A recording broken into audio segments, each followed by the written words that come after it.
Greetings, I'm Dr. Sean Reed, author of the Dating Toolbox, available on Amazon.com. So guys, if you like what you see, what you hear today, please hit that like and subscribe button. So today I want to address the question, are you getting the sex that you need in a relationship? And what I'm going to do today is I'm going to go through sex in all phases of a relationship. And then I'm going to get to the big issue, what I get in most of my comments, and the problem that most men have is, what do I do if I'm in a very long-term relationship, if I'm in a marriage and we're no longer having sex? But like I said, in order to do that, we have to go through all phases of sex from early on in a relationship, from the first month in a relationship to 20 years to a relationship, to get an answer to this question. And the biggest resulting question is going to be, what do I do if my wife is no longer having sex with me? That's probably the most common question I get. So in order to address that, we're going to do an overview of sex and relationships in general. Okay, so the first thing you need to understand is that you have to be sexually compatible out of the gate, okay? A lot of guys make a mistake. They get involved, they get in long-term relationships with women they are not sexually compatible with. The sex isn't that good or that frequent at the beginning of the relationship, and men kid themselves by thinking that, oh, if we get married, we have kids, maybe the sex will get better. It will not get better. Sex always diminishes throughout a long-term relationship. So early on in a relationship, you have to be determined if you're sexually compatible. And for me, and probably for most of you, that means lots of sex. So my general attitude on sex and early dating is we don't go for sex those first 2 dates. So first 2 dates, the purpose is to drive interest level higher, to get her to really like you. And the interesting thing about that is the surest way to get sex. And generally by the 3rd date, or sometimes it took to the 4th date, we started having sex. So again, guys, don't obsess on sex those first couple dates. Just concentrate on driving her interest level up. And we have all sorts of videos on how to do that. Okay. Now, you're starting to date this girl. She's entered into your dating rotation. Remember, you guys, I advocate for young single men. And when I say young, it's relatively, I mean 45 and under. You should be having lots of sex, okay? For me, generally any girl I ever dated seriously, each time I would see her, we would have sex at least 2 or 3 times. So if I saw her only once a week, I would have sex 2 or 3 times. If you are not having that much sex with someone early on in the relationship, and you want that much sex, I've even known guys who don't want that sex. They claim that the woman wants more sex than them. But usually the situation is guys aren't getting as much sex as they want or they need. So you have to make sure that you are sexually compatible out of the gate. Okay, my final 3-woman rotation, I was dating my wife. I was seeing her on Thursday, and then I had the gal I was seeing Saturday, and I had the one I was seeing on Tuesday. Both of them were extremely sexual. Okay, this one gal, I'd arrive at her house, and this girl's not a slut. These are good girls. These women were having sex with me because they all wanted to get married, and we were, I was serious about dating. They were serious about dating. And so when that happens, a woman with high sex drive should become extremely sexual. So my Tuesday gal, I wouldn't be at her house for more than, I'd show up 5 minutes later, we were having sex. And then we would have sex I would stay overnight and I'd leave to go to work the next day.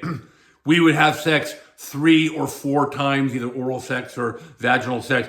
We would have sex 3 or 4 times every time I saw her. So she had an extremely high sex drive, which, it leads me to wonder, what would she be like had I married her today? And we'll talk about how that plays out in the long term.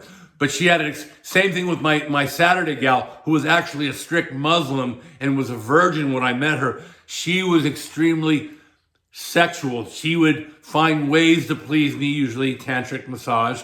I think you guys know what that means. She would find ways to please me, and we would have sex 3 or 4 times every Saturday night. Okay, so both of these gals were highly sexual, and I considered them both seriously for marriage. I eventually ended up married my Thursday night gal, who is today, 18 years later, my wife. And I would say that my wife was probably a little less sexual than these two gals, but it was good. We would still have sex 2 or 3 times every time I would see her. So on Thursday. So again, guys, you need to be sexually compatible out of the gate. If the girl is not highly sexual, marriage is not going to make things better. Things only get worse. And I'll talk about that in a couple minutes. Okay, so you have to be sexually compatible. So what happened with my wife is generally these gals I would have sex 3 or 4 times, and my wife, who would come over on, I'd see Thursday, we would end up having sex 2 or 3 times. So she was highly sexual, but not quite as sexual as these other gals. And again, guys, that's why I explained to you the best sex of your life is going to be when you have a 3-woman rotation. But finally, I settled on my wife, and we started to date exclusively. And I would say for that first year of our relationship, at that point, I'm seeing her more than once a week. I'm seeing her 2, 3 times a week, 4 times a week. And eventually, she was at my house all the time. By the end of the year, she was at my house all the time. She didn't live with me. You don't want women to live with you before marriage. But she was at my house 5, 6 days a week. And we were having sex about 10 times a week. So in your first year of a relationship, as a general rule, you should be having sex at least 1 time a day. Again, guys, if this isn't happening, things aren't going to get better as a relationship develops. So let's look at what happens as a relationship develops. After a while, you get married. Now you've been together for 2 or 3 years. You might have a kid. Sex is probably going to go down to 2 or 3 times a week. Okay, but if you're 2, 3 years into a marriage, you should still be having sex 2 or 3 times a week. As a matter of fact, I would argue, especially if you get married when you're younger, say around 30, that you should be having sex 2 or 3 times a year, a good 10 years into your marriage. Okay, so again, guys, these are just general rough numbers. But if you're not having sex this much, you probably aren't compatible. So now we're 20 years into a relationship. With me, I'm much older. How much sex? Now it's down to once a week. Okay, and really, honestly, I mean, I'm sure there may be older couples. I'm 62. My wife's 47. There may be older couples that are having sex more frequently. But I'm telling you, at age 62, nearly 20 years into a marriage, we have sex about once a week. I talked about the fact the other day that we had a 3-week period where we didn't have sex. So now I want to get to that point.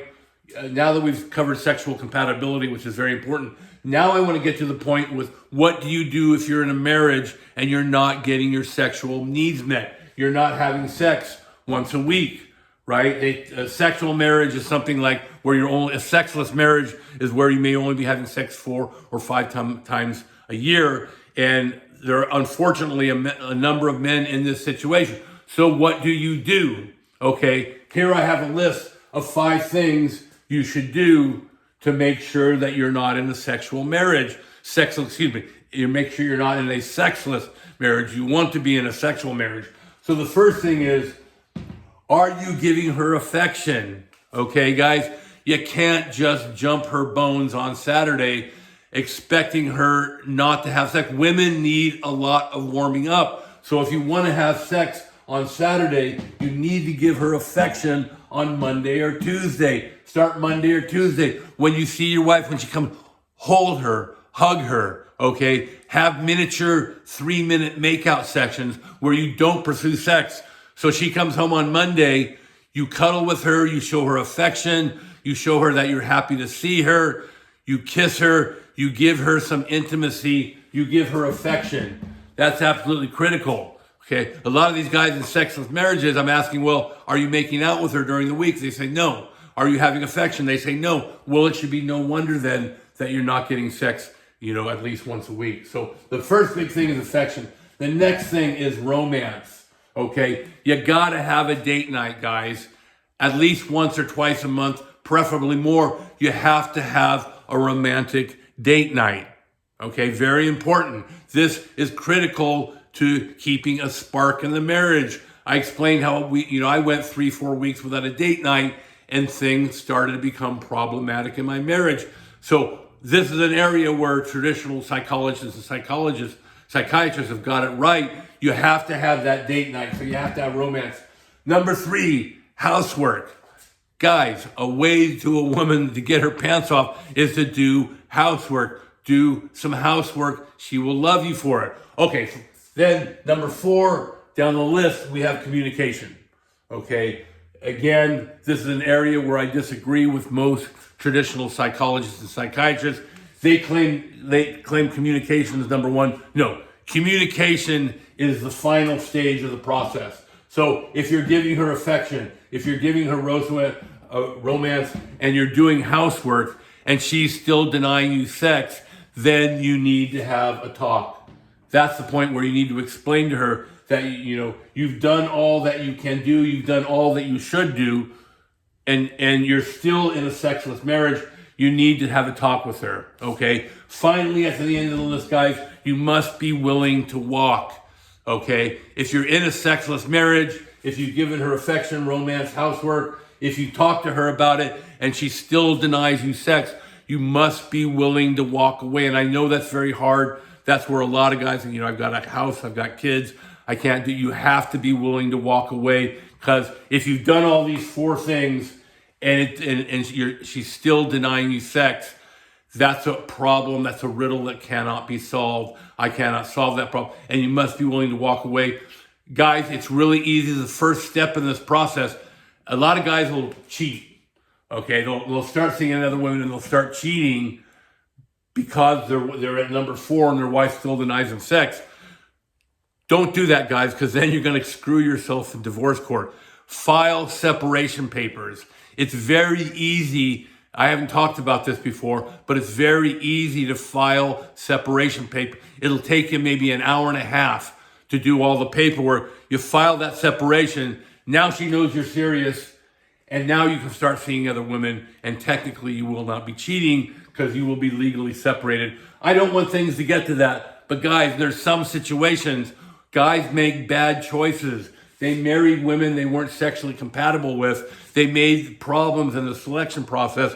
Now they're in a sexless marriage and there's no way out except to walk away. And unfortunately, guys, that's just the hardcore truth. Okay, guys, so like I always say, I don't like videos that are excessively long. This one's getting long. If you like what you saw and you heard today, please hit that like and subscribe button. We need to build a community of men helping other men to get good with women, to getting women to love you and stay in love with you. If you want more in-depth analysis of this topic, please check out my book. It's available on Amazon.com. There's a link down below if you want to take a link to the book. Again, if you like what you saw, what you heard today, please hit that like and subscribe button, and happy dating.